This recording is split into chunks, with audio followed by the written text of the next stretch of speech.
जय श्री हरि। आइए सुनते हैं मोक्षदा एकादशी की व्रत कथा।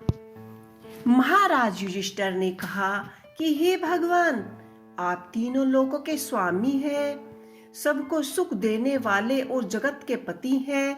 मैं आपको नमस्कार करता हूँ। हे देव, आप सबके हितैषी हैं, अतः मेरे संशय को दूर करने के बारे में मुझे बताएं कि मार्गशीर्ष एकादशी का नाम क्या है। उस दिन कौन से देव का पूजन किया जाता है और उसकी क्या विधि है, कृपया मुझे बताएं। भक्त वात्सल्य भगवान श्री कृष्ण से कहने लगे कि धर्मराज, तुमने बड़े ही उत्तम प्रश्न किया है। इसके सुनने से तुम्हारे यश संसार में फैलेगा। मार्गशीर्ष शुक्ल पक्ष एकादशी अनेक पापों को नष्ट करने वाली है। इसका नाम मोक्षदा एकादशी है। एक दिन दामोदर भगवान की धूप दीप नैवेद्य आदि से भक्ति पूर्वक पूजन करना चाहिए। अब इस विषय में मैं एक पौराणिक व्रत कथा कहता हूँ। गोकुल नाम के एक नगर में व्याख्यांस नामक राजा रहता था। उसके राज्य में चारों वेदों के ज्ञाता ब्राह्मण रहते थे। वह राजा अपनी प्रजा का पुत्र वत पालन करता था। एक दिन रात्रि में राजा ने स्वप्न में देखा कि उसके पिता नरक भोग रहे हैं। उसे बड़ा ही आश्चर्य हुआ।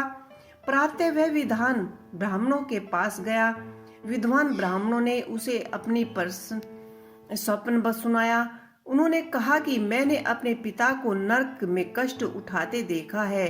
उन्होंने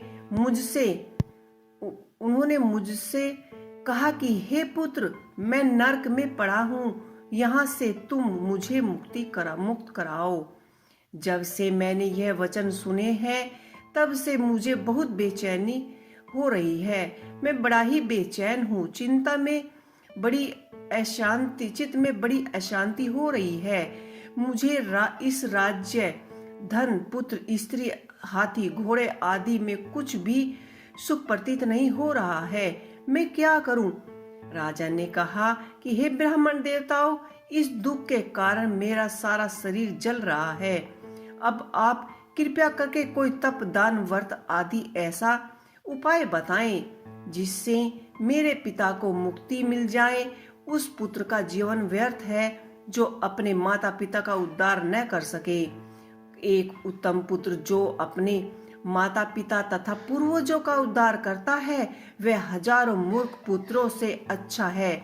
जैसे एक चंद्रमा सारे जगत में प्रकाशित कर देता है, परंतु हजारों तारे नहीं कर सकते। ब्राह्मणों ने कहा कि हे राजन, यहाँ पास में ही भूत भविष्य वर्तमान के ज्ञाता पर्वत ऋषि का आश्रम है। आपकी समस्या का हल वे जरूर निकालेंगे। ऐसा सुनकर राजा मुनि के आश्रम पर गया। उस आश्रम में उन अनेक शांतचित्त योगी और मुनि तपस्या कर रहे थे। उसकी जगह पर्वत मुनि बैठे हुए थे। राजा ने मुनि को सटंग दंडवत किया। भगवान मुनि ने राजा से सांगोपांग कुशल पूछा। राजा ने कहा कि हे महाराज, आपकी कृपा से मेरे राज्य में सब कुछ कुशल है, लेकिन एक किस्मता मेरे चित्त में अत्यंत अशांति होने लगी है। ऐसा सुनकर पर्वत मुनि ने आंखें बंद की और भूत विचारने लगे। फिर बोले कि हे राजन, मैंने योग के बल से तुम्हारे पिता के कुकर्म को जान लिया है। उन्होंने पूर्व जन्म में कामतातुर होकर एक पत्नी को रति दी, किंतु सोत के कहने पर दूसरी पत्नी को ऋतु दान मांगने पर भी नहीं दिया। उसी पाप के कारण तुम्हारे पिता नरक भोग रहे हैं, इसलिए वे नरक में पड़े हैं। तब राजा ने कहा कि इसका कोई उपाय बताएं। मुनि बोले कि हे राजन, आप मार्गशीर्ष एकादशी का उपवास करें और उस उपवास के पुण्य को अपने पिता को संकल्प कर दें। इसके प्रभाव से आपके पिता की अवश्य नरक से मुक्ति हो जाएगी। मुनि के ऐसे वचन सुनकर राजा महल में आए। मुनि के ये वचन सुनकर राजा महल में आए और मुनि के कहने के अनुसार कुटुंब सहित मोक्षदा एकादशी व्रत किया।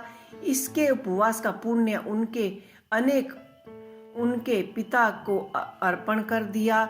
उसके प्रभाव से उनके पिताजी को मुक्ति मिल गई और वह स्वर्ग को चले गए।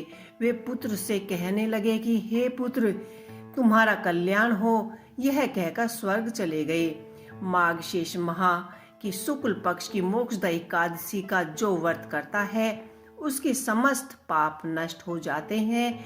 इस व्रत से बढ़कर मोक्ष देने वाली और कोई व्रत नहीं है।